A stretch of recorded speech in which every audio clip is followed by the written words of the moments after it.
Hello everyone, welcome back to my video. আজকে আমি আমার বার্থডের একটা স্পেশাল গিফট তোমাদের সাথে শেয়ার করব, তারপর আস্তে আস্তে সব কটা গিফটই শেয়ার করব। এটা আমার কাছে একটু স্পেশাল, তাই আগে শেয়ার করছি। এটা কিন্তু আমাকে আমার বেস্ট ফ্রেন্ড দেয়নি, দিয়েছে আমার বেস্ট এনিমি। শুনে তোমরা অবাক হচ্ছ যে এনিমি সে আবার বেস্ট, সে আবার গিফট পাঠিয়েছে। হ্যাঁ, ওর সাথে আমার সম্পর্কটা ঠিক এরকমই, একদম শত্রুতার সম্পর্ক আমাদের, কিন্তু তাও একটা প্রচণ্ড ভালো বন্ডিং আছে দুজনের মধ্যে। তো আমি খুব অবাক হয়েছিলাম বার্থডের দিন রাত্রিবেলা এসে যখন গিফটটা আনবক্সিং করছিলাম, আর ভাবছিলাম কি আছে, একটু একটু গেস করছিলাম, বাট ভাবতে পারিনি যে এত দারুণ হবে গিফটটা। আমার মুখের হাসিটা দেখে বুঝতেই পারছো যে আমি মারাত্মক খুশি হয়েছি। আর এতক্ষণে তোমরা একটু গেসও করে ফেলেছো কেন আমি খুশি হয়েছি।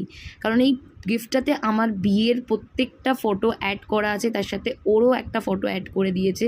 Once again thank you so much এই গিফটটা দেওয়ার জন্য। আর হ্যাঁ, এভাবেই সারা জীবন আমার বেস্ট এনিমি হয়ে থাকিস।